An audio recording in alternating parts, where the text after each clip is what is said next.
sahabatnya. Ia sudah duduk manis di sebuah ruangan besar bernuansa oranye, beralaskan sofa empuk yang membuat bokongnya betah berlama-lama di sini.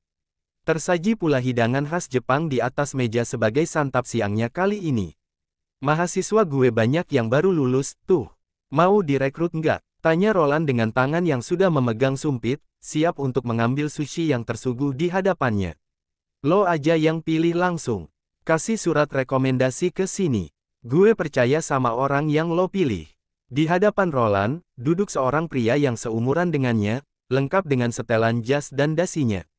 Pria itulah yang dimaksud sebagai salah satu sahabat Roland.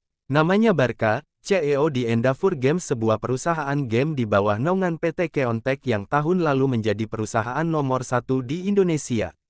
Di perusahaan ini pula Roland ikut menanamkan modalnya, menjadi salah satu pemilik saham yang cukup besar. Sebab, Endeavor ada karena ide bersama antara Roland, Barka, dan satu lagi sahabat mereka, yang kini mengelola salah satu perusahaan e-sports terbesar di Indonesia. Ketiganya sama-sama memiliki basis sebagai seorang ahli 2, ditambah lagi mereka sangat gemar bermain game. Pada akhirnya, kedua sahabat Roland bekerja di bidang yang masih sejalan dengan hobi mereka.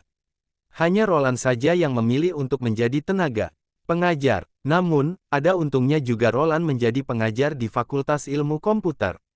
Ia bisa menjadi jembatan antara mahasiswa yang berprestasi dengan Endeavor Games. Hal itu pula yang membuat Endeavor Games selalu diisi oleh orang-orang yang kompeten di bidangnya. Oke, entar gue rekrut beberapa orang. Banyak yang skillnya udah mumpuni buat dijadikan staf ahli di sini. Barka mengangguk-anggukan kepalanya sembari mencomot sushi yang sedang dihabiskannya berdua bersama Roland. Jadi, lo udah nengokin anaknya Vale? Tanya Barka, mengganti topik pembicaraan di antara mereka. Hubungan percintaan Roland yang penuh drama, memang paling asyik untuk dikulik. Kepala Roland membuat anggukan sebanyak 2 kali. Mulutnya penuh dengan sushi. Ditelannya terlebih dahulu isi dari mulutnya sebelum memberi jawaban pada Barka. Udah, anaknya lucu. Barka mendengkus. Rasanya masih sama. Roland menaikkan pandangannya pada Barka. Sumpit dalam genggaman sudah berganti menjadi segelas minuman dingin. Meski pertanyaan Barka terdengar ambigu, Roland paham betul apa maksudnya. Hanya dengan kedua sahabatnya lah Roland bisa mengungkapkan isi hatinya yang sebenarnya. Jadi, tak heran jika Barka blak-blakan ingin mengetahui soal perasaannya. Sebab, Barka menjadi salah satu orang yang tahu seberapa parah luka yang menembus hatinya. Rasanya, Roland bertanya lebih kepada dirinya sendiri. Bola matanya sempat berputar sebelum kembali pada wajah Barka. Biasa aja, walaupun masih terasa aneh buat gue, tapi itu nggak masalah sama sekali. Serius, Barka sudah meletakkan sumpitnya di atas piring, tak tergoda lagi pada hidangan di atas meja, lah mencondongkan tubuhnya ke depan untuk menyimak cerita Roland dengan saksama. Tertarik pada jawaban Roland yang kali ini berbeda dari biasanya. Roland menenggak minumannya hingga terjadi jeda sekian detik sebelum mulutnya kembali berucap. Serius, dan lo harus tahu kalau waktu itu gue nggak sendirian. Maksudnya, gue ngajak seseorang buat nemenin gue nengokin anaknya Vale. Siapa? Cewek. Barka semakin dibuat penasaran. Ini adalah hal yang baru. Jika memang Roland membawa seorang perempuan, maka ia akan sujud syukur saat ini juga. Dan anggukan dari Roland membuat Barka langsung bangkit dari duduknya. Ia sudah dalam posisi berdiri sambil bertepuk tangan dengan takjub. Bilang sama gue siapa cewek itu. Gue penasaran banget siapa yang bisa bikin lo deket sama perempuan, lagi, ucap Barka. Suaranya terdengar berapi-api, penuh semangat.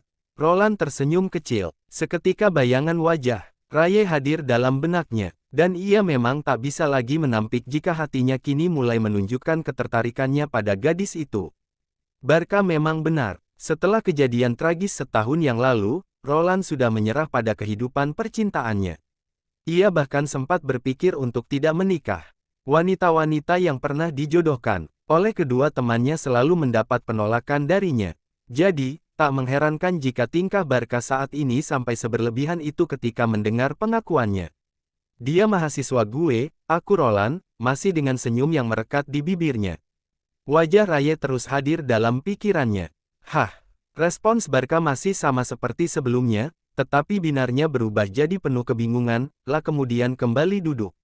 Mahasiswa lo, masih bocil dong. Roland mengedikkan kedua bahunya seraya meletakkan minumannya di atas meja. Dia masih 21 tahun. Beda 9 tahun sama gue. Nggak masalah, kan? Enggak, sih. Barka menimbang-nimbang jawabannya terlebih dahulu. Tapi dia mahasiswa lo, apa itu nggak akan jadi masalah? Itu yang masih gue pikirin sampai sekarang. Roland memundurkan punggungnya hingga membentur sandaran sofa. Sebenarnya nggak ada larangan tertulis tentang dosen yang pacaran sama mahasiswanya sendiri, tapi gue khawatir sama pendapat orang nantinya. Roland mungkin memang akan marah bila ada gosip tentangnya yang jauh dari fakta aslinya, tetapi dalam hal ini, ia lebih takut menyakiti perasaan Raye nantinya. Ia takut gadis itu terluka bila mereka menjalin hubungan khusus. Setelah melihat dengan mata kepalanya sendiri jika Raye tak sebahagia perangainya selama ini, Roland sangat ingin melindunginya, lah benci tiap kali Raye menampakkan ekspresi muram dalam wajahnya. Dan ia tak akan sanggup melihat Raye menunjukkan raut itu karenanya. Susah juga, sih. Barka mengusap-usap dagunya, ikut memikirkan jalan keluar untuk Roland. Gue cuma takut perasaan gue bakal nyakitin dia nantinya. Saran dari gue nih, ya, boleh lo ambil atau enggak, kata Barka dengan mimik yang berubah serius. Menurut gue, kalau lo sama dia mau sama-sama berkomitmen dan tutup mulut untuk hubungan lo berdua, itu nggak akan jadi masalah. By the way, dia udah semester berapa? Semester 5, jawab Roland, sambil memikirkan kata demi kata yang sebelumnya terlontar dari mulut Barka.